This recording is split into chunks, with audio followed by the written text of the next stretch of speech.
What do you think of money? Does it make you happy? Does it make you sad? So it is January the 26th. It is Thursday, 2023. What do you think of money? Do you like how you feel when you spend it? When you save it? When you invest it? Does it make you excited? Does it make you feel gloriful? Anyhow, what does money bring to you? And I don't know where this discussion is going, but I just was thinking about this. I was at work today, and you know, what you bring to what I bring to money, or what money brings to me, and how I interact with it, and what takes place there with my emotions. And maybe it's the discipline of saving and not spending on something that can make me feel even a sense of pride, or what have you, when I don't spend money on something, even if it's like a snack. Yes, you do need a snack, but you don't need every single last snack that's available to you. And that dollar does still count, because if you do $1 every single time, 100 times, that's $100. And so with that said, it's sort of like the Starbucks theory, right? And the Starbucks theory, you are going to Starbucks and it's just that $3 snack over and over again. And even if you're going once a week, $5 for a drink, 52 weeks a year, that's $260 that you could, at $5 a drink, between a snack and a drink, then you've got maybe $300, $400 spending that you could have invested closer to $40, $30 a month towards an investment that could have been added towards your financial independence opportunities.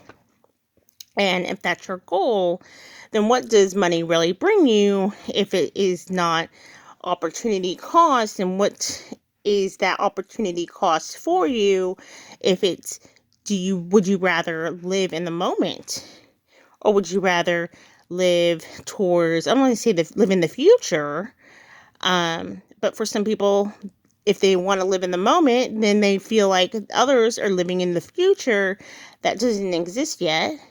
However, people who are living in the future to them are living in the present, maybe, for their future self, and trying to plan and feel like others are just, you only live once, and YOLOing their self into a ditch. Sounds harsh. Both sound harsh, to say they're YOLOing their self into a ditch, or they're living in the future that doesn't exist yet.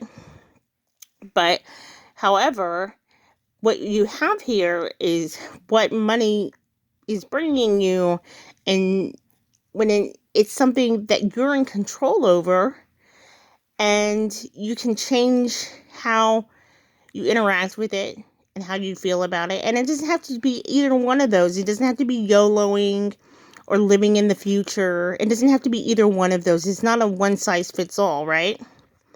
It could be something in between that's much more pleasant. So, with that said, I was just really eager, and how money is really nice in a sense. And you're like, money's not nice. And I'm personifying it to being nice, because money is something that isn't is nice in the fact that you control it, typically. Now people are saying no, they control money. But as far as I can tell, I do see how a lot of people spend their money. I work in retail, and I see how people spend their money on the retail level. And well, it's not always black and white. If it is not government assistance and someone is buying their self a drink Okay, so then they might need a drink. And they also need that luxurious thing over there. And they also need that other luxurious thing. And that other luxurious thing. And that other luxurious thing. And all of these other luxurious things. And each one is over $20.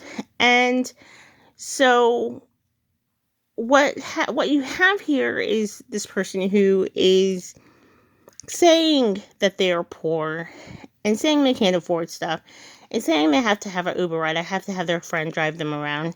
But really, what you have here is they are choosing their opportunity cost. They are in control of their money. When you go and get gadgets from a garage sale that are going to be thrown in the trash, where you don't know what you did with them, or you don't even know how you got them, or you don't even use them throughout the years, or you get them somewhere else, and you could have put that $1 that you bought at the item in an investment, and you're like, what is that going to do in an investment when you don't even have a bank account? Because there's so many that are unbanked, but that is another discussion, right? So you would need to get banked and looking into that. But $1 each time, and you look at every single time you're going to these garage sales or you're going to the supermarket, and you add up all those times on all those items that you've bought and that you have in your house. And it's said that each household has an average of $500,000 or 500,000 items in their house. 500,000 items in their house. So, of course, that could be trash as well. There could be pieces of paper. But 500,000 items. Imagine if you could sell every article of clothing, every book, every single item that you had in your house. For $1, you would have 500,000 items. Because you're thinking, especially if you got many of those items for 10 cents each, then you're like, whoa, wait a minute, maybe I do. Maybe I did spend that much. And then what relief did that bring you? It might have brought you a sense of self-worth and self-keeping and self-expense. Like, maybe I feel rich. Like, this is what it feels to be rich for you in that moment. But what it also feels to be rich as well is to not have to worry when an expense comes up or a dramatic emergency comes up that you have to pay for, like a doctor's visit. You're not going to have to worry about getting sick to going to pay the doctor. And you're not going to have to worry about putting it on a credit card or anything to that extent, or the medicine that it takes to pay for it. Or taking off from work if you have no sick days. Because, heck, you have an abundance of wealth, right? That's what also feeling rich would feel like. It would actually be like you're not worried about some really costly, expensive, not necessarily just a $3 item that you spent your money on something that you felt brought you joy. And I'm not trying to disintegrate how you felt. It's just one of those things that brings certain people happiness as well. And I'm trying to gain some other sort of perspective on this. So, what do you think of money? What do you think of money? And so that's what it was. That's what I was thinking, how this talk began. And I just wanted to get on and talk real quick. I just made that all up as I went. I hope you enjoyed it. And so, thank you very much. And subscribe, comment, like, and follow. Thank you. Bye.